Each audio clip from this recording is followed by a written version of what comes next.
Hey, good people. This is Kevin. That is Jake. And welcome to the Mr. Teacher, Mr. Preacher podcast YouTube channel, where we are on a mission, as always, to learn what lasts in athletics and teach and preach it back to you in the greater sporting world. Today, we are in our final installment of cooperation. That is number 5 out of 5 of cooperation in John Wooden's Pyramid of Success. So if you're looking at his pyramid, it is in the lower right-hand portion. And cooperation is, once again, with all levels of your coworkers or players or teammates or system. Listen if you want to be heard, be interested in finding the best way and not in having your own way. And the book for this one is The Evolution of Cooperation by Robert Axelrod. And we're going to be looking at a number of things. So just to tease you before Jay kicks us off, the simple secret and formula to cooperation. Cooperation is actually quite simple. The 5% tipping point, aka 1 out of 1,000 interactions. Do you need to like each other to cooperate? We will answer that question. Number 4 is why I believe we should banish 1-year contracts and the transfer portal. And then the 5th one is, what does cooperation not need in order to get started, to keep going, and so on and so forth. So that's what we're up to, and that's where we're going. Jake, great to see you. Kick us off, and we're going to dive deep into our cooperation learnings today with Mr. Robert Axelrod. Maybe Bob Axelrod?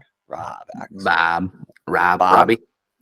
What would you choose if you had Robert? Would you be Bob? Would you be Robert, Robbie, Rob? I don't know. Probably Rob. Slick Rob, smooth Rob. I don't know. I'd go Rob. Robbie, I couldn't do it. It's too youthful of a name. So I'd probably stick with Rob. Okay. Bringing the energy this morning. I like it. I like it a lot. Yeah. Okay. That's good. Let's go ahead and pray, and we can get going here. All right. Heavenly Father, thank you so much for another great day and another opportunity to discuss things in this life that we all deal with and we're all trying to go through. I pray that you would bless our time and that our words would be received well and that they would be edifying to those that listen.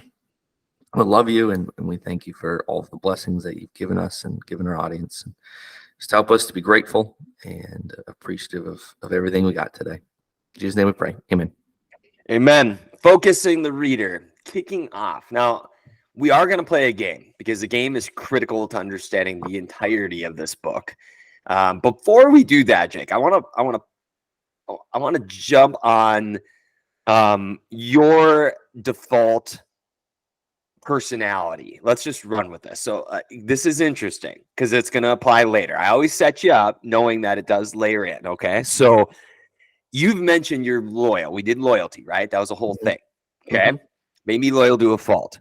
But I want to ask how cooperative you consider yourself or how nice. So just on the whole, I mean, I consider you a wonderfully nice and cooperative person. But if you could talk just slightly about maybe your athletic experience and what type of cooperation, when have you succeeded in cooperation? Maybe when was it a challenge? Talk to me about being nice and cooperative. What did that look like, or what are your thoughts? Oh, I'm far too nice. I'm far too nice. The amount of times that I bite my tongue or don't say anything when I very well could is quite often. That's exactly what I was hoping you were going to say. So keep going. I get angry at myself for how nice I am, if I'm being quite frank. A specific time. I mean, I don't know if I can think of a specific time, man. One could say I'm a pushover in some ways. I choose to look at it as like it just doesn't really matter that much. I'm not going to waste my energy and effort on it. But let's just say I'm too nice. I'm far too nice. As the I think identified, it maybe was our last episode when we were talking about reality is broken, and I was the token Bon Jovi singer and rock band. I am the epitome, metaphorically, of the punching bag. So I will resonate with that and say I have a lot to learn about cooperation, because cooperation is kind of like friendship's cousin, but it's not as soft and fluffy. So when we read Axelrod here, I got to get rid of my clipboard. When we read Axelrod, we get some really nice, what I would call nice guardrails and rules as we go forward. So it'll help guys like us to cut it on one end and other people to kind of layer in on the other end so we can bounce back and forth a little more often in that sense. So it's a good start because then we can jump right in. So this is the book Evolution of Cooperation by Robert Axelrod, and he does a good job. I like scientists because they're very formulaic writers, right? I mean, you know what you're getting in each paragraph kind of thing, and they restate their ideas quite well. And I want to start with the premise of the book. This project, and I quote, began with a simple question. When should a person cooperate and when should a person be selfish in an ongoing interaction with another person? Should a friend keep providing favors to another friend who never reciprocates? So he has this idea of like this overarching, what do we do with cooperation? And he continues onward into page 3 with some more questions and says that we all know that people are not angels. This is true, unless you play for the Angels, and that they tend to look after themselves and their own first. That's more or less human nature. Yet we also know that cooperation does occur and that our civilization is based upon it.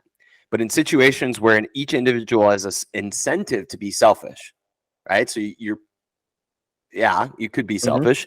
Yep. How can cooperation ever develop? Great question. So he continues on one more just to set the stage on page 6 about the approach of the book. The approach of the book is this: to investigate how individuals, I would say even teams, we're talking about Wooden and success and athletics, how individuals, teams pursuing their own interests will act, followed by an analysis of what effects this will have as a system as a whole. I promise I won't do science speak to you this whole episode. Pinky promise. Okay. Okay. So what we're looking at, I just want to reframe and ground where we're at. You are a coach, let's just say. You have a team of individuals. Each player wants what's best for them. Like they want to play. They want to, like, even if they're in the starting lineup, that's goal one. They want to score. They want to be the leader, the star. Everybody wants that, right? How do we cooperate in that dog eat dog context? Now, some people even go with the dog eat dog, right? I mean, like just survival of the fittest. Top 11 guys are playing. So Axelrod's premise is that every coach, when you start a season, has the context of the book. I just want to be very clear with that. So that's what we're working with in an essence. And Wooden is suggesting in the last block of his foundation that to achieve success, you need to have cooperation. And how do we do that? That is the big question of this book. I was fascinated by that as we go forward. Now, the entire premise of this book is built on one game I had never heard of. I'm just going to check with Jake because he'll give me some sanity confirmation. Jake, you went through a different program than I did. Have you ever heard of the prisoner's dilemma? No, I don't believe so. Okay. Well, that will give me some context. All right. Now, I'm going to tell you what it is, okay, and give you some background. Then we are actually going to play this game. That is one of the key things of this, and we'll even pull it up on the screen. So it's not all verbal. So if you're watching on YouTube, you can see it. You can go play it if you want, and you can kind of see the trade-off that goes between. But I do want to read some of Axelrod's thing. So we're going to learn about cooperation through this one scenario. It's called the prisoner's dilemma. It's a game that allows players to achieve mutual gains from cooperation, but it also allows for the possibility that one player will exploit one another, or the possibility that neither will cooperate. So it's a simulation that allows you to see what happens. Now, continuing onward, a couple of quotes. In the prisoner's dilemma game, there are two players. Each has two choices, namely either to cooperate, you can cooperate, or what's called defect, which means not cooperate. Each must make the choice without knowing what the other will do. So it's a blind choice. No matter what the other does, defection yields a higher payoff than cooperation, right? Like I get something you don't, I win, you lose. The dilemma is that if both defect, both do worse than if both had cooperated. This simple game will provide the basis for the entire analysis used in this book. So I want to go through the point structure because that's important because then you understand your choices, right? So I'm gonna eliminate some of the lingo here. But if I cooperate and you defect, you get 5 points. Ooh. I get 0 points. Okay. Now, if we both cooperate, we both get 3 points. Okay. Now, if we both defect, we both like mutual defection, we get 1 point. Okay. So you understand that there's this kind of equation going on here. And now how those numbers were chosen doesn't matter. Okay. And they're even different in the game we're going to play. Does not matter. So in review, we have mutual cooperation. We have the sucker's payoff. That's if you lose. The temptation to defect. That's if you win. And the punishment for mutual defection. Those are the lingo of this. So it's an abstract formulation of some very common and very interesting situations in which what is best for each person individually leads to mutual defection, whereas if everyone would have been better off with mutual cooperation. So last thing I really want to go back to is way later in the book, the original premise is set in that it's kind of like the reason why it's called the prisoner's dilemma is imagine two prisoners have been caught for a crime and they interrogate them separately. So what do? Do they rat each other out? Do they not say anything? You know, that's the original context. That's why it's called the prisoner's dilemma. So in order to understand this, before I even talk about what Axelrod did, I want to play. So this will be fun. I'm going to have Jake play. Jake, you understand the premise? Pretty good? I understand the premise. Yep. Screw you over. Well, you're going to screw the computer over. Perhaps. Let's go to the prisoner's dilemma. Here we go. Jake, can you see my screen? Let's get in there. We've just stolen a cat, and we're being interrogated separately. And we're going to see if we throw the other under the bus. That's what's happening. No, I can see your screen. All right. So you understand that your job will be to pick cooperate or defect. I understand that. All right. So in this case, there's points that are illuminated here. You're actually I'm going to go very, very quick. So it says 25 rounds. You can just tell me what to do, and we're going to go very, very quickly, and then we'll get a summary at the end. All right. So this is your first opponent. You have to decide what you're going to do. You don't know what the other person's doing yet, but it will tell you. So let me zoom just one more because I'm blind. All right, here we go. Jake, do you choose to cooperate or defect? So there's no scenario. I'm just picking cooperate or defect. Well, the computer is going to pick cooperate or defect too. So like that's a scenario. Like you're going to do so. You'll get it as you go. But would you prefer to cooperate or defect on the outset? Cooperate. Okay. So you chose cooperate. The opponent chose cooperate. Now you repeat. Okay. Cooperate. Okay, they did too. Would you like me to just keep going? Not that I played ahead of you, but yeah, sure. All right. Just because I know what's happening. So apparently this opponent will mutually cooperate with you. I like this guy. I like this guy too. So that was your first opponent. Your average score was 20 out of a possible whatever the 30 amount would have been. All right. I'm not doing math. All right. Opponent 2. I feel like I don't like this guy as much already. Something about him is giving off a bad vibe to me. Okay. We're gonna go cooperate. Oh, okay. Your opponent cooperated. Are you going to do it again? I don't trust this guy. I'm going defect. Ooh. Your opponent chose cooperate. Ah, they got the sucker's payoff. I just wanted to say suckers. All right. So you defected. They cooperate. What do you want to do next? I want to cooperate.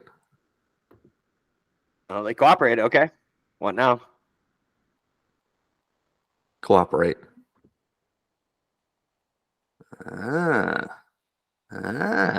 This is totally Jake's like strategy is just flaming right now. I would actually love to be able to play you, but that's another day.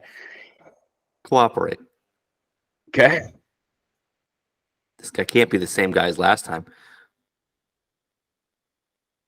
Is it the same guy as last time? Just watch. He's cooperating. Yeah. All right. Now, just for brevity's sake, okay, this opponent number 3, we're playing the prisoner's dilemma. I'm just going to go through, okay? Okay, go for it. Okay, because this one is going to do the same thing. I played it beforehand. Now, I had all the knowledge of like the players in the game, but it's not a big deal. All right. Now, opponent number 4 is different. And same thing with number 5. So there's distinct personalities here. I'm not sure why the first one's just automatically cooperate. I'm assuming if you continue to defect at some point, maybe they retaliate. I'm not sure. But now let's play number 4 and number 5, and we'll be done and see your final score. Oh, So- yeah. The algorithm's like saying, okay, hey, he screwed me off. Yeah, He yep. screwed me. I'm going to screw him back. Oh, we'll talk. We'll talk about the players. All right, here we go. So what are we doing first? Let's go cooperate. Okay. This now, guy. I knew this guy. I told this guy. okay. I like this guy. All right. We're going to give him a second chance. We're going to say cooperate. Ooh. Yep, cooperate again. Uh-huh.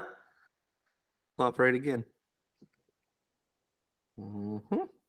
Mm-hmm. And again. And again.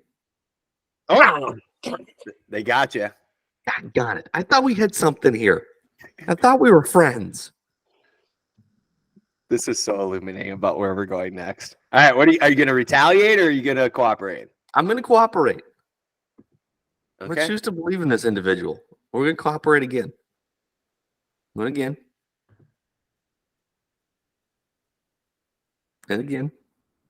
Ah! Let me count. He's not even a consistent pattern. I really got issues with this guy. 1, 2, 3. Okay. If he's getting defect from me, I'd appreciate if he at least did it in an OCD way. Retaliate. No, I'm not going to tell you. We're going to cooperate. Oh man. So you're just affirming our okay, whatever. Oh, we got it again. Okay, now we're defecting. We don't care about this guy. He's He lost. defected too. He's lost. Okay. Let's defect again. Nah. Oh, I got back in and defect again. How does it feel? Yeah, again. Oh, And again. again. We're just gonna defect. Yeah, we're defecting on this guy. We've lost relationship with him. He's just out to get us. Oh, you're just gonna win. Holy cow. All right, well, that was different. Shibuya. Don't cross right. me, pal. Last one, we promise. This all matters, people. So if you're hanging in there, I do encourage you. Thank you. What's his name? Mike Shore, GameTheory.net, Prisoner's Dilemma. All right, now the scoring is obviously different, but cooperate or defect, you get these different payoffs, and obviously you can see that Jake's been thinking aloud, which is exactly what I was hoping he would do. So, all right, Jake, last one, and then we'll get into what Axelrod did with this computer tournament and what we learn about cooperation from this. Yeah, I have a feeling this guy's going to defect, but we are going to cooperate because that's what I would do. I'm a cooperator. See, I knew it. I knew this guy. Now what? This guy, Kevin. Now what? Cooperate. I'm not going to let the last guy affect me. Man. Yeah, you are. Yeah, no kidding. No. Uno mas. Cooperate. Uno mas.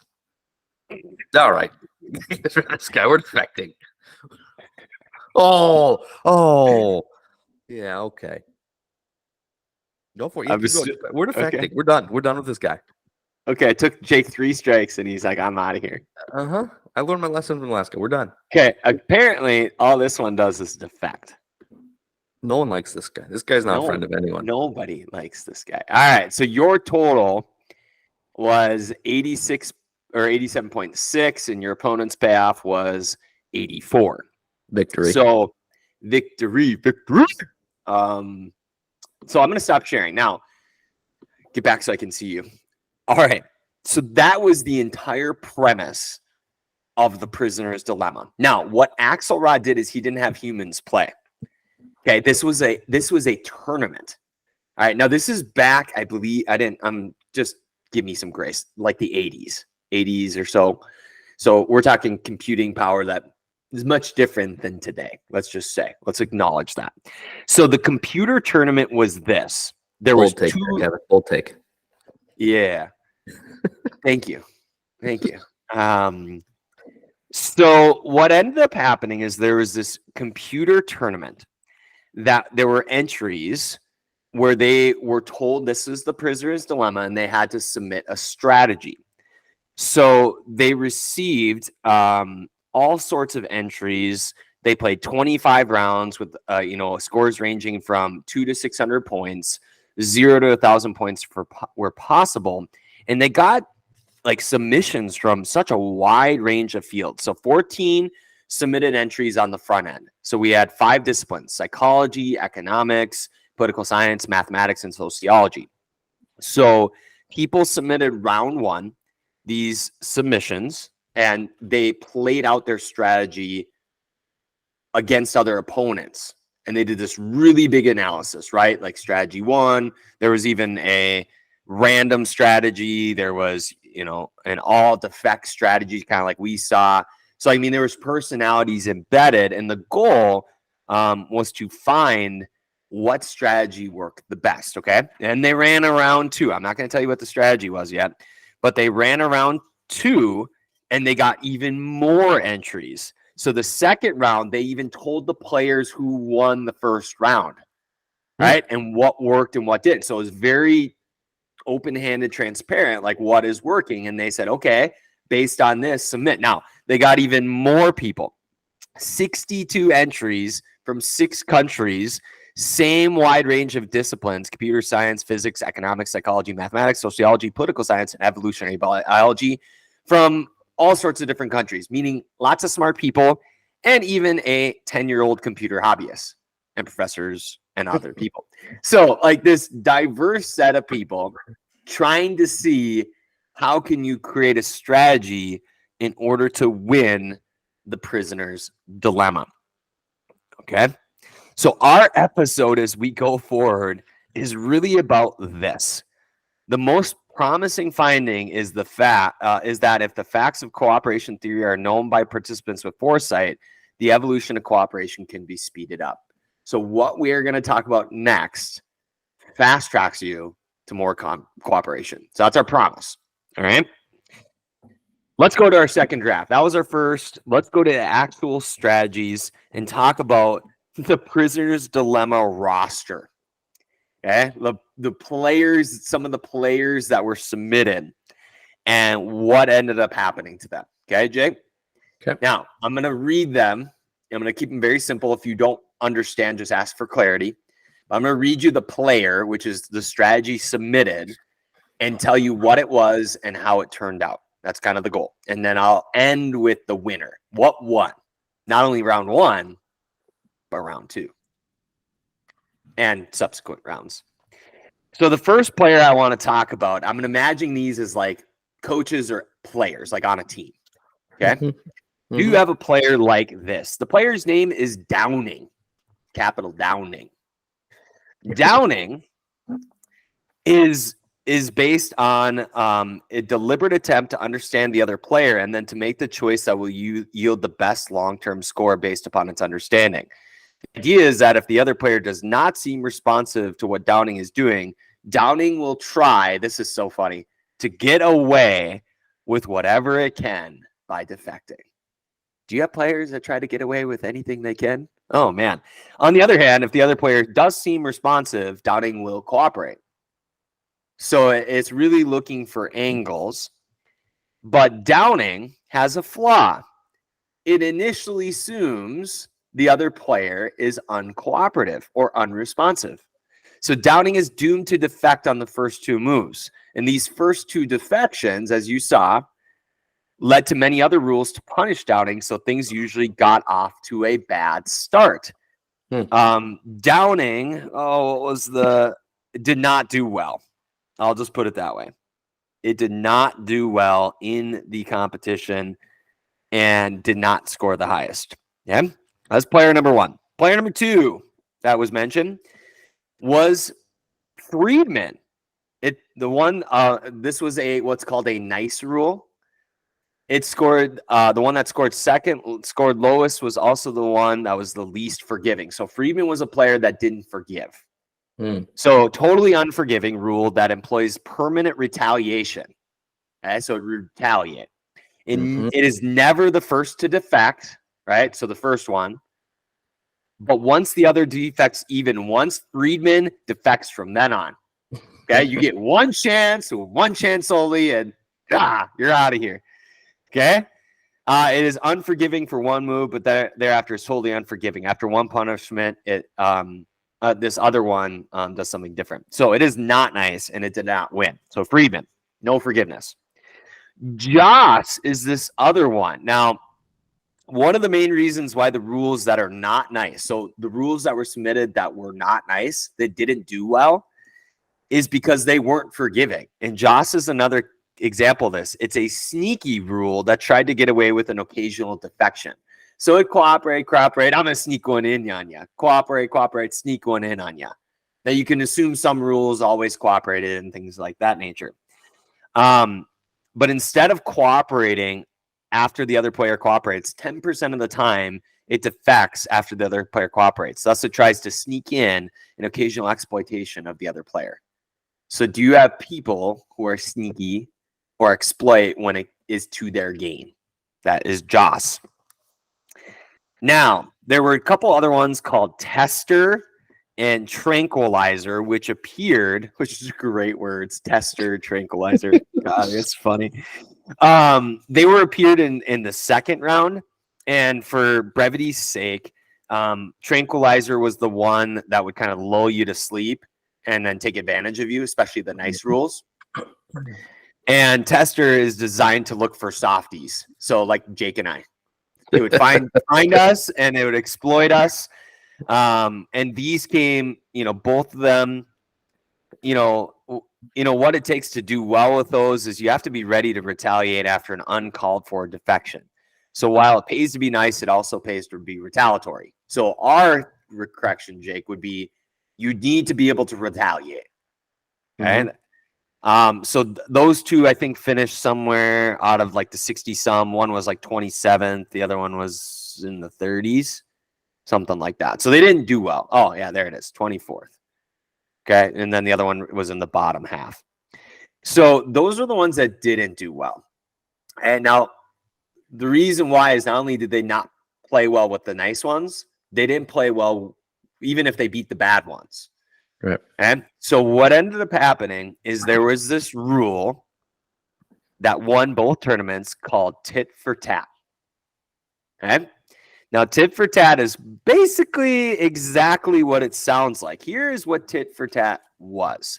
It was the simplest program submitted in the first round, and it won the first round.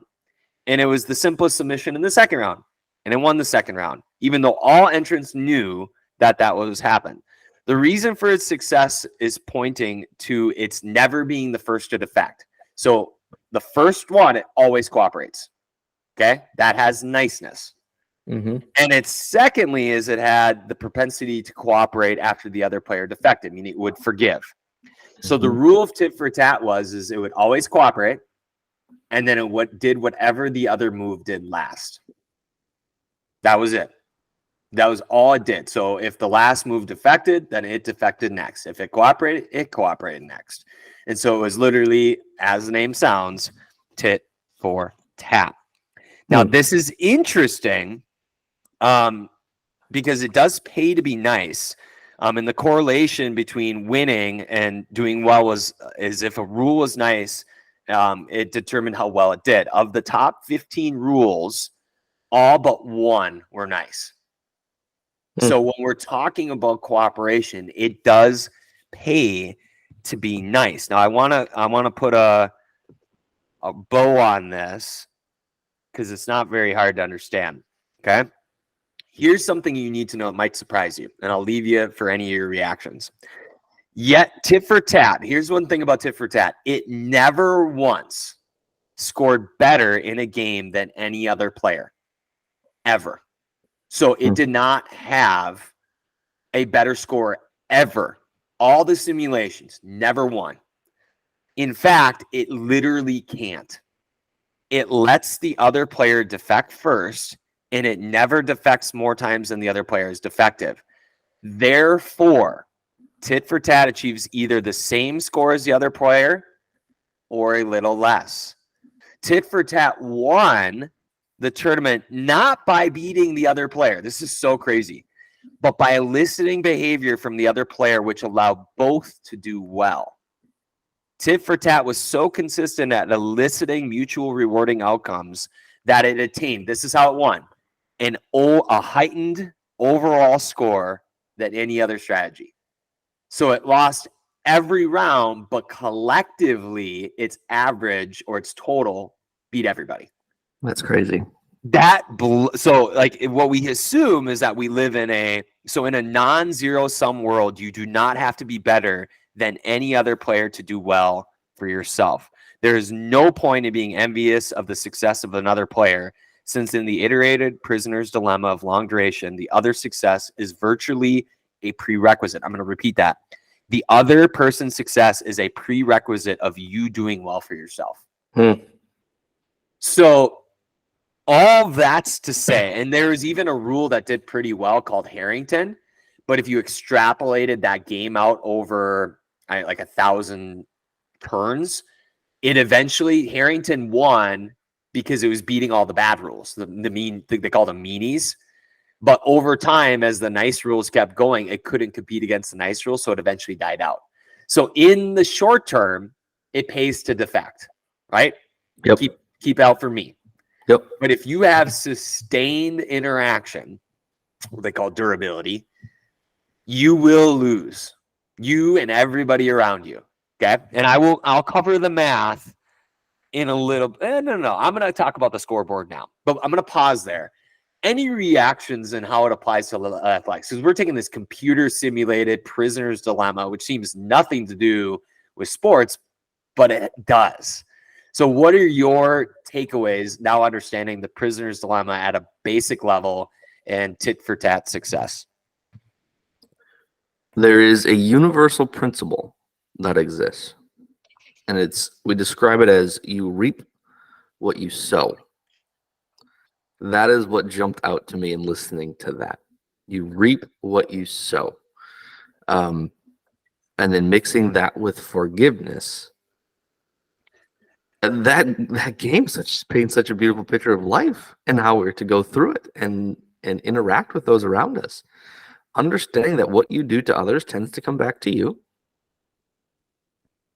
And so forgiveness becomes such a key thing because not one of us is perfect. So when we sow forgiveness, we reap it, and in the long run, we will be much better for it in terms of the relationships that we're building around us than if we don't. Mm-hmm. It's a really interesting commentary on life through that game. I love it. I love it too, and it gets better. So the math, because we're talking pretty abstractly. That was why this book was pretty hard. I'm reading an abstract book about something way off the beaten path, even though it is literally says cooperation in the name, nothing to do with sports in theory, not even a mention. But the math. So all of you people, like I was an English teacher, so the books thing is cool, but even this math I can understand. So come on, here we go. So let's imagine that you have like all defect versus all defect. Okay. That gets you in this scenario 1 point. In that case, it was 10, I think. But the total accumulation, I think was let me just read it. If you always defect, you get the tempting payoff T = 5. So 5 points, right? If the other person cooperates. But thereafter, you get only the punishment for mutual defection. So if you're playing tit for tat, that only gets you 14 points, right? So yeah, I cooperate. You don't. Okay, well, you beat me. Great. But you only get 14. It doesn't do anything. This accumulates to 14 points. And 14 points is not as good as the 30 points you could have gotten by cooperating. So if we just cooperate all the way down the list, we get 30 in 10 rounds in that scenario. So that's interesting in and of itself, but it gets better on the other side. So They said that if you play it, you get only 9 points on subsequent moves. The score is a little less than 10 points. So, like, let's just say tit for tat. You play an all defector. You get 9, they get 10, I think, or something like that. Or no, the 10 is what the meanies get with each other, right? They get 1 point all the way through, defect, defect, defect. However, if tit for tat interacts with another tit for tat, so let's just say you and I cooperate together, then they achieve mutual cooperation from the start, and they both get 3 points each move, which accumulates to 30 points. This score is much better than the 10 points that the meanies get with each other. So if you have a group of people that just not cooperate, and they're going to continuously get low scores, and that's why tit for tat, even though it never won, overran everybody, because eventually it met people that would cooperate, and its average score was in the 20s or 30s. So that's interesting. But the even more interesting thing, Jake, was the cluster effect. So if you are a cooperative person on a team that is all defectors or all meanies in this case, you can't overcome that environment. Okay, I want to be clear. If you are in a dog-eat-dog and you're the only one, I mean literally the only one, you can't win. It just pays to defect.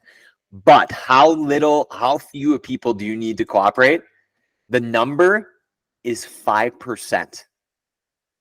If you are in and this has blew my mind. I literally circled it and just like, I think I wrote the word no way.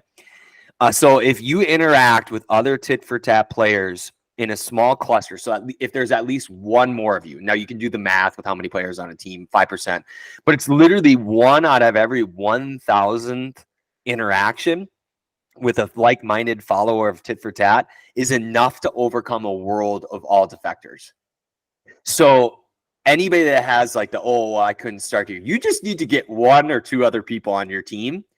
And if that cooperation over time will spill over to everybody, because everybody's going to understand that there is success and people copy success. So to fulfill that promise, it's only 5%.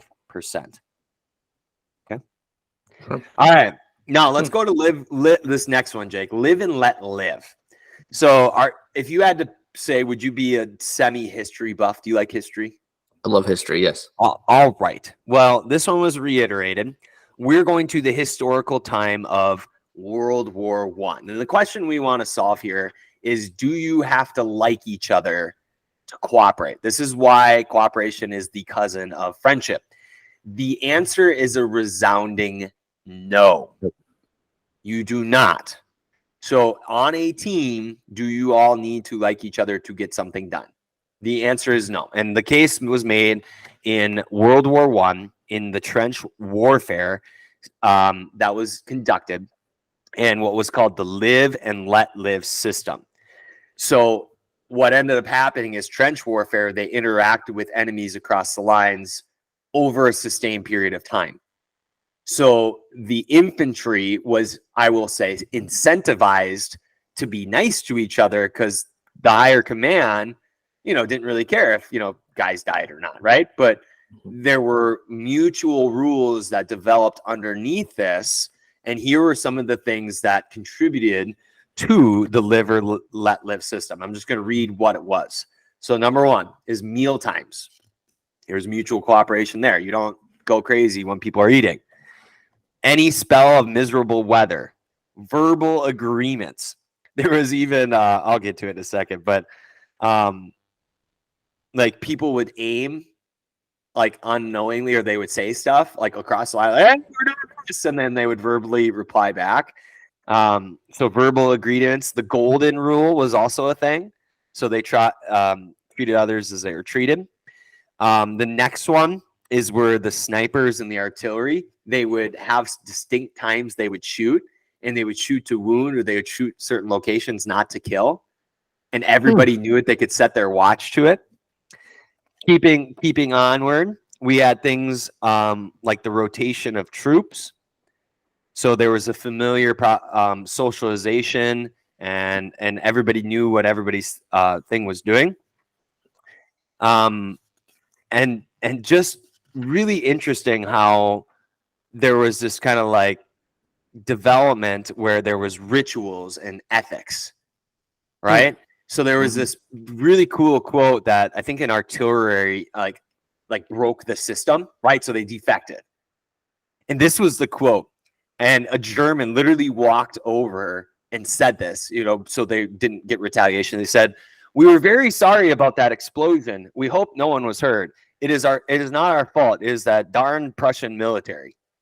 So imagine in the midst of trench warfare that these rules develop and that they, you still have this caring of the other's welfare underneath this. So the live and let live system is based on World War I, and this trench warfare between countries was very, very cool. And what ended up breaking it, Jake, was raiding. So they would raid the other side, and it broke all those rules that were set up because you didn't know when they were happening. And the soldiers, when they were, they live and let living, they didn't die. But if you raid, you could literally see that you either succeeded in the raid or you brought back prisoners. You died, you didn't die. So raiding is what destroyed the live and let live system of trench warfare. But it's fascinating that, no, you do not have to like each other. And just based on rituals, ethics, what you have in common at a very basic human level can get you by versus the whole other stuff. Sure. So are we saying that wasn't a thing in World War II? That kind of ended with World War I? It ended. The reason why it didn't appear in World War I, and it was very unique to World War I, is because the competing armies had this sustained, because they were in the trenches for so long. Sustained fronts. That is a key that we're going to get to here, is that if you want to, you have to cast what they call a large shadow over your group of the future. So if you and I interact only every once in a while, or maybe just once and not at all, we don't know if there's a future, we're less inclined to cooperate. Sure. So let's actually jump there, because I would love to, and I'm a lot of order, but that's okay. Let's go to 1-year contracts in the transfer portal. Okay. So if you don't have a incentive in the future, like there's no future for you, you are by default not willing to cooperate, and you probably shouldn't, right? So I want to read two things that go with that, and so one's on page 183. Not that you care that you need page numbers. But the role of time perspective has important implications for the design of institutions. So like executives in one company were rotated every 2 years, and that gave executives a strong incentive to do well in the short run, regardless of the consequences for the organization in the long run, which means they were lame ducks and they lessened the cooperation, because I'm just going to be leaving anyways. So you make decisions in the short term. Now, the original premise of this is back a few pages about casting a large shadow, how to promote cooperation. So I wrote, but if the interaction was not very durable, durability is a thing, an egoist would be better off going for short-run benefits and defecting. You can promote cooperation by transforming the strategic setting itself, for example, enlarging the shadow of the future. It is very important to, and we'll get to this when we get to the principles here, to keep the interaction going as much as you possibly can. So why do I say that we should ban 1-year contracts and the transfer portal? Because they require you to be in it for the long run. So almost by default, club teams, kids that can transfer 1-year contracts, like this whole, I'm going to sign a 1-year deal, so I've opted. You have no biological incentive to cooperate. So yes, you could still succeed without this pillar in terms of winning. I'm just talking about wins and losses. But if you're looking at doing the best of what you're capable of doing, the people around you will not cooperate with you because you're going to be gone tomorrow. You're very superficial. So how strong of a stance do you take on that? Like the idea of durability and commitment, because we're starting to see some long-term contracts in, I'll just say the MLB. Let's just say Bryce Harper, Shohei Ohtani just came out with a 10-year deal. We've got the Padres giving 12-year deals, whatever.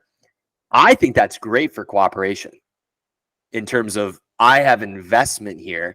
And based on that 5% small cluster, you need continuity. I think one of the most underrated things is a minimum effective dose of continuity between your coach, your superstar, or like some sort of core unit, and then the front office. I would push Fast back on that a little bit Okay, because hit me. it's guaranteed. So like baseball contracts are guaranteed. Shohei Ohtani gets 10 years, 700 million, whether he hits a home run or doesn't at this point in time. Right. I mean, okay, sure. I'm sure there's disqualifications within the contract of if he does something stupid, but like if he showed up every day, never hit a home run, never got hit for the next 10 years, he still gets $700 million. So my pushback would be, it could also create an ego in that way. When cooperation is almost guaranteed, it almost can incentivize a person to then not cooperate because they have gotten theirs. They have earned theirs. There's nothing more for them to get out of it. Mm-hmm. So I totally get what you're saying. I'm totally on board with.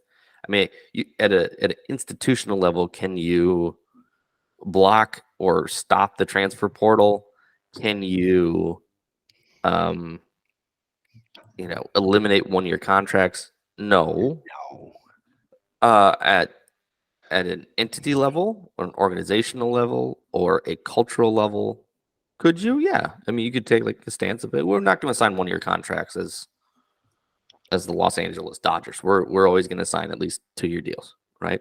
Because that's your choice. You have the ability to do that, and I can buy into it. I get why that would be a thing. I get you. I'm understanding your thinking process here. There's got to be a goal, an overarching long-term goal for people to buy into.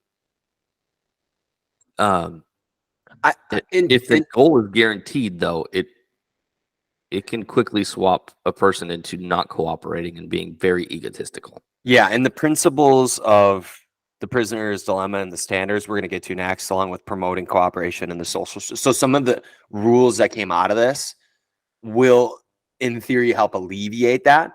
What I'm saying is not to give out just 1 year, eliminate 1-year contracts. That's not the nature of professional sports, right? Because sometimes it does make sense, right? You're going year by year. It's like Kershaw and some of these older players.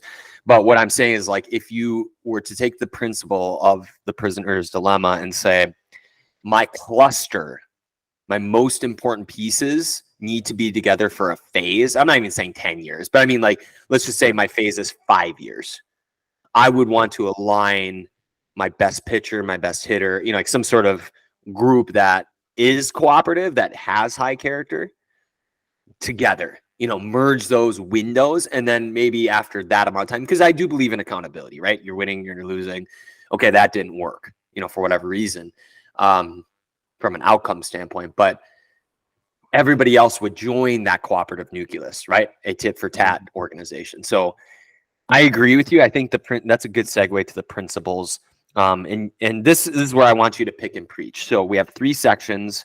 I'm going to tell you the principles. I'm not going to get in the weeds, but just the principles, how to promote cooperation, and then the social structures. There's 2 of those that I want to talk about, not all of them. But let's go to the principles first. The principles of cooperation are very simple. So assuming what we assume about the prisoner's dilemma, that it pays to cooperate, but to not do so blindly or too nicely. Okay. So here's what you need to know. I'm gonna read the numbers, and then I'm gonna read the summary statement, and then we can dig into whichever ones you want. So number 1, so the principles of the prisoner's dilemma and the standards that you need to adhere to. Number 1 is immediately addressable. It's like you said, don't be envious. Don't be envious. And because life is not a 0-sum game, and generally both sides can do well or both can do poorly. We can talk about being envious. That's a huge one. Number 2 is don't be the first to defect. So I was actually paying attention to your playing and seeing, does Jake ever defect on the first one? Because it's hard to, if we talk about like Daniel Pink and The Power of When, he said firsts matter. Like the first is the art of making memory. There is a power of firsts. Firsts are a thing. They set the stage. So first impressions, first actions, first a lot of things give you context. So firsts matter. Don't be the first to defect. Number 3, reciprocate. Reciprocity is a big thing. Reciprocate both cooperation and defection. And number 4 is don't be too clever. So don't be envious. Don't be the first to defect. Reciprocate both cooperation and defection. And number 4, don't be too clever. Double click on one or more of those, and let's talk about them. Don't be too clever is interesting to me. In terms of what that's getting at. Like, are we over analyzing people? Are we instead of just being yourself, Mhm. right? Being yourself and letting that be good enough. And I think that's where it becomes so powerful to be comfortable letting other people succeed around you. Like the game showed. So that one's very interesting to me. We tend to overanalyze things, and we often overanalyze it to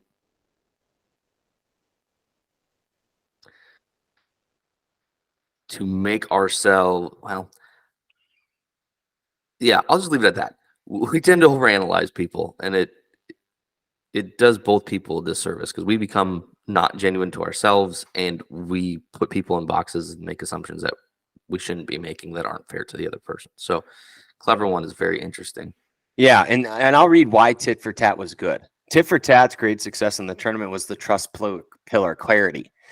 And that it had great clarity. So if I was playing you and you understood, it is eminently comprehensible to the other player. When you are playing or using Tit for Tat, the other player has an excellent chance of understanding what you're doing. Your one-for-one response to any defection is an easy pattern to appreciate over time, right? Now, like the first couple moves, you're like, but as soon as you see it, it's easy to see, and your future behavior can then be predicted. People need to understand who you are, what you stand for, what you're going to do. Right? You're a known, be a known commodity, whatever that commodity is, even if you're an alt effect or whatever. I mean, I prefer the Tit for Tat one, but that one was interesting. Some of these other ones were just too clever or too harsh for their own good. And when there's too much complexity, like, oh, if you do this, I'm going to do this, like you get into the nuance of it, it appears as total chaos. Like you can't read it. And when you can't read it, I just don't know what you're going to do. So I'm not going to do anything. Or it's just better to defect. So I agree with the two. Trying to guess what somebody is going to do and then react beforehand is an awful dangerous game to play. Dangerous game to play. And then the other one I would highlight is reciprocity because I already highlighted it. You reap what you sow, right? And I say that not meaning like if someone defects, then that's your cue to defect on them, right? My point is if that you want cooperation, you have to cooperate. Yeah. Right. And if you defect, you can expect defection from other people. Right. Yep. So you can't defect and be like, why is no one cooperating with me? What is going on? Yep. So that's why I bring up you re-put yourself.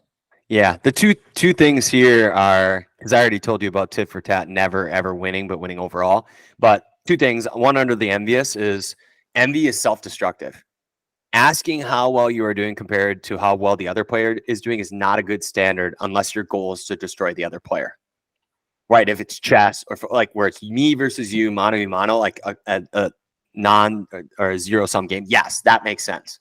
When you're trying to be on the same team, it's stupid. A better standard of comparison, according to Axelrod, is how well you are doing relative to how well someone else could be doing in your shoes. Given the strategy of the other player, are you doing as well as you possibly could? Could someone else in your situation have done better with this other player? This is the proper test of successful performance. And then the second one is don't be the first to defect. The single best predictor of how well a rule performed was whether or not it was nice, which is to say whether or not it would ever be the first to defect. So no, you will lose in the short run if you choose to. Like if you want to be cooperative over the long term, and long term is both of those things are very nebulous, right? I'm using those very open ended, short term, long term. It pays to be nice. I know we live in a world that it's not necessarily the case, and you can make the case that doesn't pay to be nice. In terms of cooperation, it absolutely does. Willing to sacrifice your short term win for your group goal or even the other person's success will enable you to win. Doesn't mean to be a pushover, right? Because Tit for Tat does retaliate. But definitely does pay that. Anything else on the principles there or standards? No, those are two that stood out to me. I think the envious one you hit on really well. I think is very true. It's especially as young. I'm thinking of players, right? Everything is constantly comparing you to somebody else, constantly, whether it's tryouts, whether it's where I rank on the team, et cetera, et cetera. So it's almost ingrained into you not to look at other people that way, right? But there's a very real place in this world that those players could be looking really good because of things that you're doing, right? Because of how you're performing. So we often get into this mindset of, well, here's the rankings of the team, and this is how I compare to everybody else. But are you around people who are being successful? That reflects on you, and that has to be understood as well. Agreed. All right, promoting cooperation. Same idea. So what do we need to do in order to promote cooperation? Very simply, right? Number one, here's some things. I already mentioned this one, is enlarging the shadow of the future. So the idea that we are going to keep the interaction going. Because if I know I'm going to interact with you again, it pays for me to cooperate with you. Number two, change the payoffs. So our scoring was as it was, but if you change the payoffs, it's interesting. So I made a comment on one of these points. It says, if the punishment for defection is so great that cooperation is the best choice in the short run, no matter what the other player does, then there's no longer a dilemma.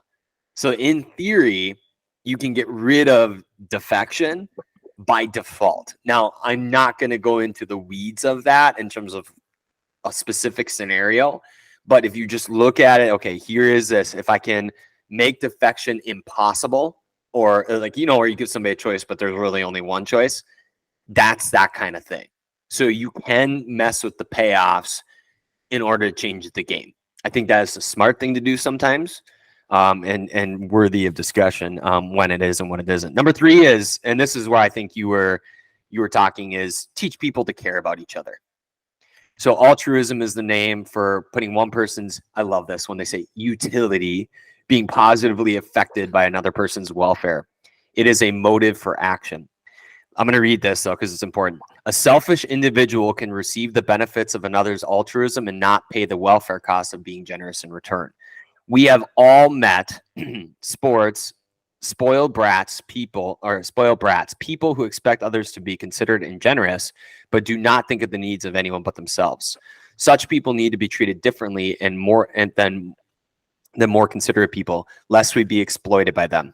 This reasoning suggests that the cost of altruism can be controlled by being altruistic to everyone at first, and thereafter only to those who show similar feelings. Now, I read that for you because I thought that would be interesting for your brain. Number four is teach reciprocity, and that one's pretty straightforward. What I do want to note here is that it's not unconditional cooperation, at least in terms of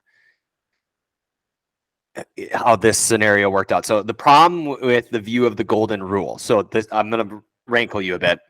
Perhaps the most widely accepted moral standard is the golden rule: do unto others as you would have them do unto you. I disagree with Axelrod's reading here. He says that it would imply that you should always cooperate. Okay, that's his reading of that. Now, I disagree, so I'm going to let you be able to speak to that. But here's what happens when he assumes that line of thinking. He says the problem with this view of always cooperating with the golden rule in that interpretation is that turning the other cheek provides incentive for the other player to exploit you. Unconditional cooperation can not only hurt you, but it can hurt the other innocent bystanders with whom the successful exploiters will interact with later.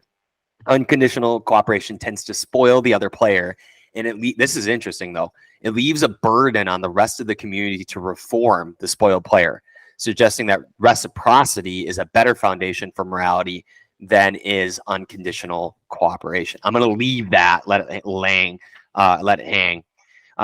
Number five is improve recognition abilities, meaning I notice you, we have familiarity, we have friendship, and that is it. So number one, enlarge the shadow of the future. Number two, change the payoffs. Number three, teach people to care about each other. Number four, teach reciprocity. Number five, I'll just say increase familiarity between people. All right, I threw 2 lob balls at you. I know you have something. So what stuck out to you from the promotion of cooperation according to Axelrod? I mean, a lot of it goes into the definition of love as well. There's this idea, and he's quoting the Bible, right? Turning the other cheek is a widely extrapolated idea that goes kind of far beyond the context, I think, of what is being mentioned when Jesus says that. And we have also taken a very wide extrapolation of what love means. Okay, so love is not tolerate. Those 2 words are not the same. They have become the same in a lot of ways these days, and that's not true. It's just simply not true. But to go back to do unto others as you want to be done to you, if I'm acting a fool, I don't want you to cooperate with me and act a fool with me. I want you to defect, and I want you to say, no, that's stupid. Don't do that. Right? That's what I hope to teach my kids someday, is that caring for somebody is it's not just letting them stand in front of a bus and get hit. Okay. I tolerate you standing in the middle of the street because I love you. If that's where you want to stand, go stand in the middle of the street and get hit by the bus. That's not love. That's not caring about a person. Right. And so in that situation, it's important to defect from the person, say, I'm not cooperating with you and letting you get hit by the bus. So, that leading kind of into the third one of teaching people to care about others. That is a loaded topic, man. And how you would teach somebody that, right? Like, how do you teach your team to care about each other? I think one way we could do it is to create an overarching long-term shadow, a goal that they're all in, that they're all invested in, that allows them to care for one another, gives them context to care for each other. It poses a lot of big-time questions. Can I give you the softball that you were throwing to me was the whole turn the other cheek golden rule bit, which hopefully I touched on a little bit. Yeah, what was the other one? 1 second. I'm gonna find it. 1 sec. I want to give an example of the enlarging the shadow, though, because it drills down. So both of my boys are in wrestling right now, right? Okay, and they practice moves. And, you got to learn by doing, right? So here's the move, practice the move. If you're going to cast a large shadow, I think just verify, like, I don't want to put words in your mouth. Love wouldn't be, okay, let the person next to you, just be successful all the time, right? I mean, like, oh, yeah, you can take me down. I think what love really would look like is I need you to be the best wrestler you can be when we get into high school someday. And in order for me to do that, I need you to push you, right? I need to push you to be the wrestler you become, because I see, like, oh, well, give 15% resistance and all they do is flop over. Now they're kids, right? They're 6, they're 7, they're 8. They don't understand what 15% is, much less 50. But you have like those, practice runs, like maybe in football, and it's like, it's a disservice to, or it's cheating your teammate out of the improvement, because you're trying to be nice or trying to be good or whatever. I dislike that. Like, they deserve your best, because even if they don't like it right now, it'll make them better down the road. Now, is there a time where, yeah, you have this, live and let live? There is also a time not for live and let live, right? So if we're talking about, do you care about the other person's future in reciprocity? Like, that takes a lot of maturity and wisdom. I think coaches have seen that and can do that. It's like, I'm going to upset this player right now. Do you remember Jim Leyland, the manager? It was a quote I came across as I was doom scrolling or something. But he said, hey, if you don't tell a player the truth, you'll lose them for a lifetime. But if you do tell them the truth, you lose them for 24 hours. We are so afraid of losing somebody for 24 hours that we're losing them for an even longer period of time. So don't let me put words in your mouth. But when I was hearing that, I was thinking of the wrestling and Leyland, and that's where I'm at. I really think that's a big deal. Well, that goes into trust, right? And it's something that Human nature is wanting to avoid those kind of conversations, those truthful conversations, those hard conversations. But that's what builds cooperation. When I can look at you and know exactly you're going to tell me what's on your mind and what you're thinking, and you can trust that I'm not going to be offended by what you're going to say or what you're thinking, that is kind of the ultimate test for me of cooperation. If we both can do that, then we have ultimate cooperation. Like if we can communicate in that way, in the hardest things and the hardest moments, we can get through anything, right? We can find our way together through anything. So speaking the truth is a really, really good one. I think of, you said wrestling, right? How does Jacob's name get changed to Israel? Yeah, he wrestled with God. You wrestled with God. Right. And he gets his hip popped out, right? He's going through this pain, this agony, and he says, no, you still have to bless me before you leave. And I think that's kind of how we're asked to go through life. We're asked to wrestle with the tough things because that's where growth comes from, right? That's where reward happens, when we wrestle with those tough things and to do it with other people, right? Now we don't just have individual growth, but we have collective growth. So I love the wrestling metaphor. I think it's good because I think if you can wrestle together, you can cooperate through just about anything. Yeah, and we see that in movies too, where players fight and then they get along.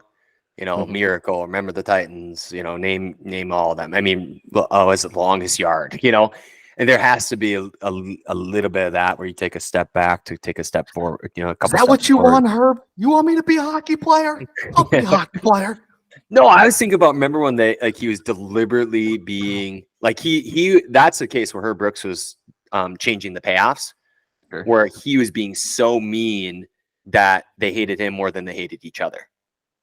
And that's what it took. That, and it's kind of hard to watch because you're like, who would ever do that? And then you realize how much tension and rivalry, at least during that era, you have to remember when that movie was made and what rivalries were like and what sports were actually like then. So we see this, all glamorized, today, and that's what it takes sometimes. So he changed the payoffs. But I imagine, remember the scene where they're fighting and he just lets them duke it out? Like the two guys that... Yeah. I mean, the movie, if I'm correct, opens up with the tryouts, and they establish pretty quickly that you have a bunch of Minnesota guys and a bunch of Boston guys. Yeah. Which in college hockey, we're two powerhouses, and they did not get along well. So you had the East Coast and the Midwest guys, and he had to bring those guys together to go to one collective goal. But yes, they fought quite a bit. Yeah. All right. I don't remember what the other one was, but I want to go finish with at least this section, and then we'll go to metaphors, most valuable idea, and wrap up. And what you don't need for cooperation. The list is, I want to talk about labels, Jake. So this is in the social structure of cooperation. Now, Axelrod, there's only two that really matter, and I'm going to want to talk about those. So there are 4 factors which can give rise to interesting types of social structure. And these social structures contribute to more cooperation. So the 4 are labels, reputation, regulation, and territoriality. I don't want to talk about regulation and territoriality because it deals with international politics and companies and government.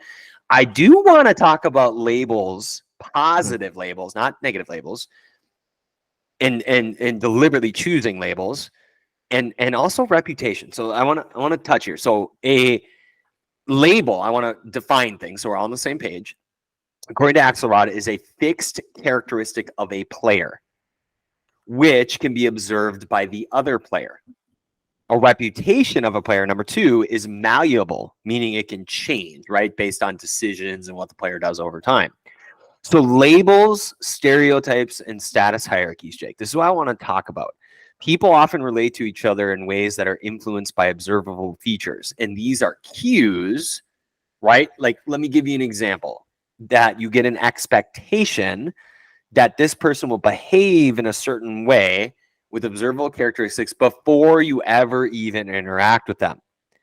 Okay, so it is a default strategy. And what I wrote down is that labels matter. You get a cue, the expectation of it, there's a behavior that comes with that, and that is useful information. Let me get really specific, and then we can generate from there, because then we'll go to the second one later. The C on a jersey stands for captain. Now, we can agree or disagree on the similar traits of a captain, but I think we understand that that is a leader of a team. And with that comes positive attributes that have been shown that they are going to be a representative of the team. So I want to stop and ask you what you think about labels. You know, were you a captain? What do you think of creating labels? You know, so for instance, when I was in baseball, we were read the stereotypical, and I know these are words we don't usually like to talk about. What does a leadoff hitter do? If you are the leadoff hitter, this is your job. And so when that person got put in that spot, the expectation was to do that. Same thing with number 2, 3, 4, all the way down the list. And so I'm imagining you build a roster. I think it's very important to be explicit about the roles kids play and giving them that kind of persona. You're the stopper. You're the 3-and-D. You're the rebound, like Gobert, you know, for instance, on the Timberwolves, as we do. But having those, so we can remove the ambiguity so that everybody can move towards using that as a strategy. Like, oh, I'm passing to Jake. I know Jake's going to spot up in the corner and sink that sucker. I think labels are useful, and I think we shy away from them for arbitrary or societal reasons that aren't helpful. I think labels can be helpful in the positive sense. So what do you think about labels? Talk to me about those. It's a two-edged sword. So in your example, right? Oh, labels. At what point do you feel comfortable labeling a kid a 3-and-D? So he's a 10-year-old, 11-year-old. Are you pigeonholing that kid in his development now? Are you giving him an identity to not be who he's truly supposed to be or could be?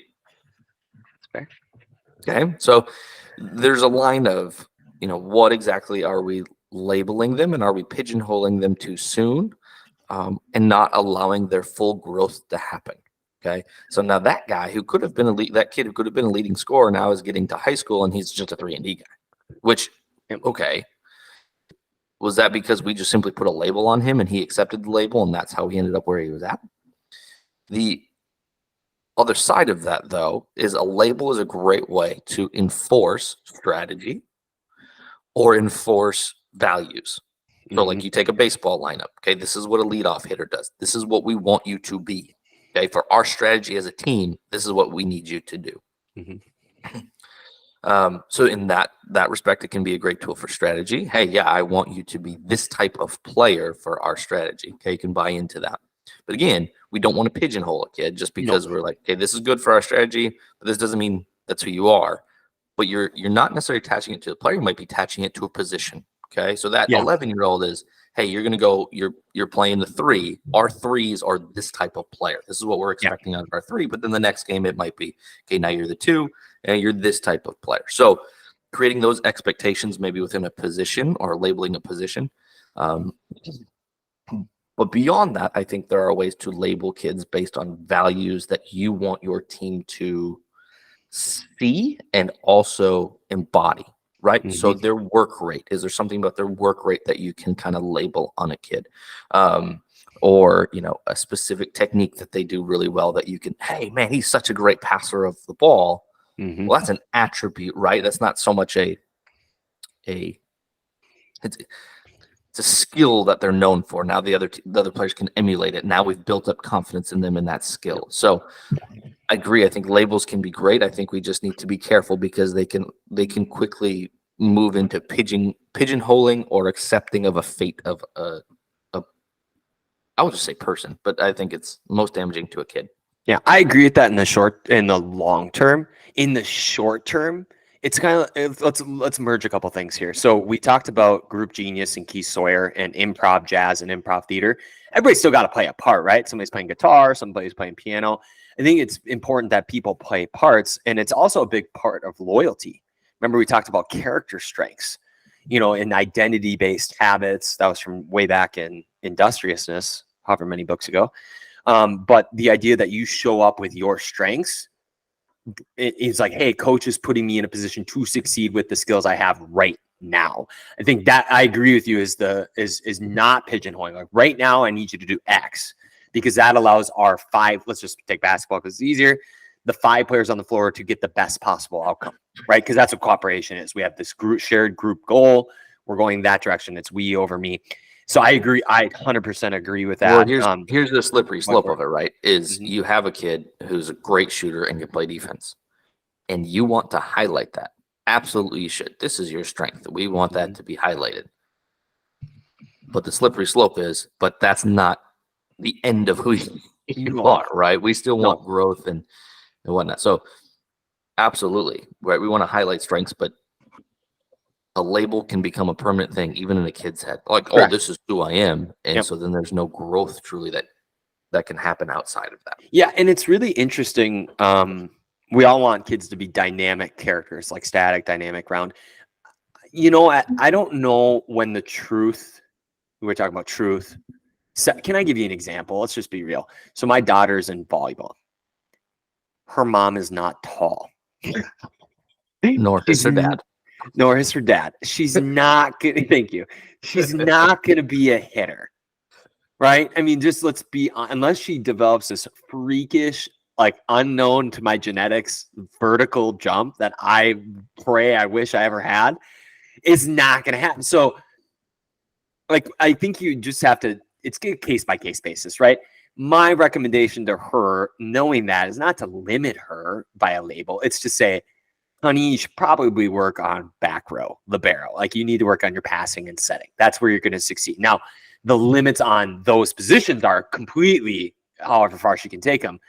But to suggest looking at that, then no. I mean, so you got to kind of take what you're given. Sure. And I think some kids, you know, as long as you're upfront, I think communication, like you said, is the key thing. Like right now, you're a sophomore, and on this starting lineup of 4 other seniors, I need you to do this with the idea that you're going to get experience and you're going to be that other person one day.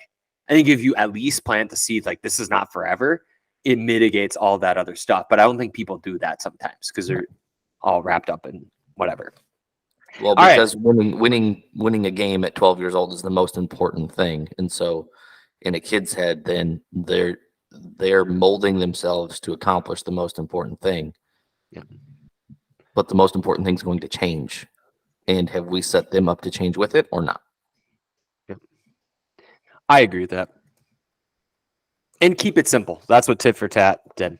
All right, let's move. We've been lingering. Let's go to our M&M. So our metaphors, and you can pick your favorite here. I'm going to read some. I'm not going to read out the quotes, but some metaphors that came up. So what would we compare cooperation to metaphorically? So here are some that, and you can tell me what you think based on what we talked about. I imagine like the Energizer Buddy. So it keeps going, like the durability. That speaks volumes to that reclaiming conversation. Like one of the biggest things to enlarge that shadow of the future is to get people to interact more or less if you don't want them to cooperate. I also equate it to a marriage. So this concept came up of having a ritual and that it shows public commitment over time. I think that's why we have signing, like when players sign contracts, but it binds people together in a long-term multi-level game and allows cooperation to emerge. I couldn't think of anything nice, so I just kept it with nice. So cooperation is also nice. You can use whatever makes you smile. But surprisingly, the single property which distinguishes the high score entries from the low score entries was the property of being nice, which is to say never being the first to defect. I also thought cooperation was prodigal or forgiveness, the ability to forgive. And that speaks to volumes and the idea of, I keep always forgetting the Jason Sudeikis show, but having a memory of a goldfish. So cooperation is a goldfish. And that was on page 58, where Tit-for-Tat has a memory of only one move. It doesn't harbor resentment or ill will. It has a short memory, and it's like, you do this, I do that. That's it. Simplicity. Cooperation is also a phone call. Jake, you'll laugh at this because you're in this world. Is a common business attitude is if something comes up, you get the other person on the telephone and you deal with the problem. You don't read legalistic contract clauses at each other if you ever want to do business again. It gets better. This attitude, this is back in the studies from 1963, Jake. This attitude is so well established that when a large manufacturer of packaging materials inspected its records, it found that it had failed to create legally binding contracts in 2/3 of the orders from its customers. The fairness of the transactions is guaranteed not by the threat of legal suit, but rather by the anticipation of mutually rewarding transactions in the future. God, that was funny.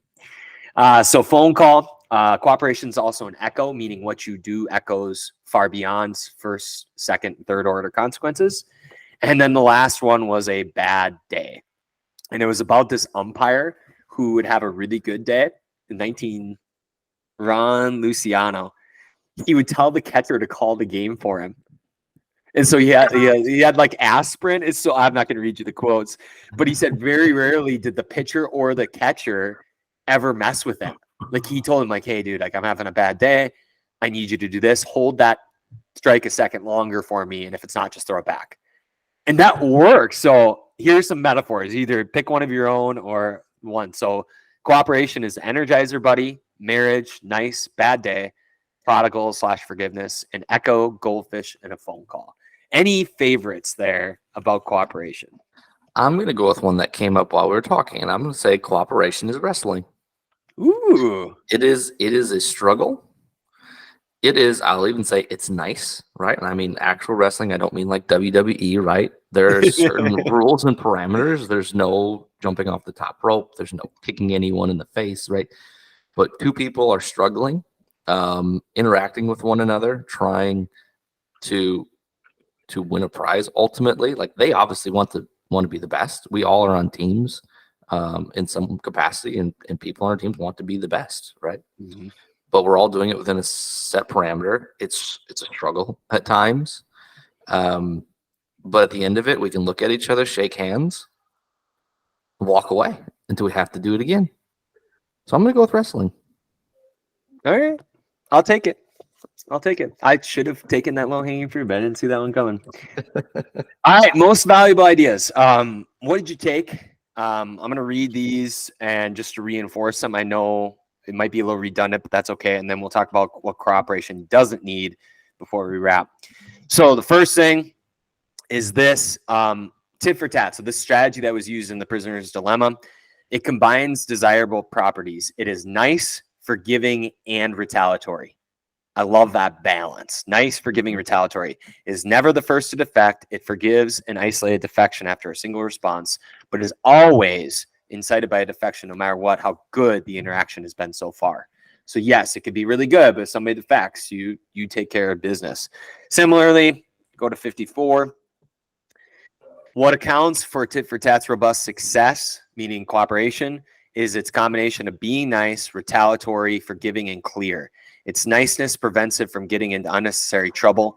Its retaliation discourages the other side from persisting whenever defection is tried. Its forgiveness helps restore mutual cooperation, and its clarity makes it intelligible to the other player, thereby eliciting long-term cooperation. So tit-for-tat is a great strategy, and we have a lot of context for it in terms of that. The last one that I want to read is just a little different. So that was just illumination of the tit-for-tat strategy. That gets reiterated over and over and over. The nice, provocable, forgiving, clear throughout. But at the end of the book is this, and this helps with cooperation. Tit-for-tat succeeds without doing better than anyone with whom it interacts. I still have to say it. I know that blew your mind too. It succeeds by eliciting cooperation from others, not by defeating them. In a vast range of situations, mutual cooperation can be better for both sides than mutual defection. The key to doing well lies not in overcoming others, but in eliciting their cooperation. Any most valuable idea? I mean, you played Prisoner's Dilemma. We went through the principles. You know, this is kind of a wrap on cooperation, not to summarize all 5 books for us, which is a fun challenge. What do you think now? Because I'd never come across to resonate. I'd never come across a prisoner's dilemma either. This was a very abstract book. Any most valuable ideas you'd want people in athletics to know? Others succeeding does not mean you're not succeeding. You can succeed with others succeeding around you, and in some cases even more. That is something that, you know what, short term, maybe in a tryout or a short period youth experience, it may look like a negative, but it is a principle that will serve you far beyond athletics, into the real world, right? One of the most impactful books on my life is The 5 People You Meet in Heaven by Mitch Albom. And he goes on to tell a story of a guy who lives and then he dies, and he gets to heaven and he comes across these random people, right? And forgive me, it's been a long time since I read it. It's honestly one of the first books that I read. But essentially, these people then go and tell them the impact that he had on their lives. And he's like, I've never even met you. Yeah, but see, you impacted this person. That changed this person. That ultimately affected me. That changed this in my life. And that all went back to you, right? That is the heart of this idea of others succeeding around you and you also succeeding. You don't know the length that the impact that you have on somebody goes. It can go 3 people away from you. So while you may not be the brightest shining star, you can still be the strongest. You can still be a really impactful one. So that would be my idea, most valuable idea that I would share with people. That's sweet. It's one of the first. I didn't know that. I have not read that one. I did teach a humanities class of all things one year, and we taught Tuesdays with Maury, and we talked about the main topics. So that was kind of our structure of that class. Really, really good. I got to figure out where we might put that one. Maybe we can sneak in that book somewhere. Okay, last thing. What does cooperation not need? So just to resonate, yeah, we talked about what you do need for cooperation. Here's what you don't need. This is why it's much different than friendship, much different than loyalty, is that you do not need, players do not need to exchange messages or commitments. You do not need words, because your deeds will speak for yourself. You don't need to assume trust between players. The use of reciprocity can be enough to make defection non-productive. Altruism isn't needed. Technically, it does help. Successful strategies can elicit cooperation even from an egotist. You're like, oh, they're cooperating. They're doing better than I am. Okay. And then finally, no central authority is needed, because if you have teammates that cooperate, you don't need the coach to demand it. It's what's called cooperation based on reciprocity can be self-policing. So it's not like you have to uphold this with an iron fist. It's like, no, if they learn these rules and principles, they can do it themselves. And then it just becomes your culture. We have a culture of cooperation here. No, you don't need to like each other, but we do these things. Very interesting. All right, Jake, that is a wrap on cooperation. We made it through our 5 books of cooperation, stupid, as Stephen Kotler would say, all the way from Group Genius, Ego is the Enemy, Reclaiming Conversation, Reality is Broken, and now The Evolution of Cooperation. Great series. Much different books than I had expected in learnings. All sorts of different things, based on group flow, eliminating ego, talking more, treating things like a game, and now this prisoner's dilemma and using evolution as our understanding for cooperation. Thanks for listening, everybody. It's very fun as a wrap, and we'll be moving on to self-control next. That is an interesting set of books, much different. We will be talking about another Ryan Holiday book about discipline is our destiny. You are only as good as your discipline. Discipline is freedom from Jocko. Why you should make your bed. why you should stop complaining, and more. So we got good stuff coming, all about how to learn what discipline is, what it can do for you, and then how to actually apply it in our world. Jake, final word? I got nothing. That was awesome. Thank you for your time. Yeah. Thank you for your time. And in wrap, what does the end of the book say? It says, don't be envious. Don't be the first to defect. Reciprocate both cooperation and defection. Don't be too clever. And neither will we in our ending. And we will leave you be. See you, everybody. See ya.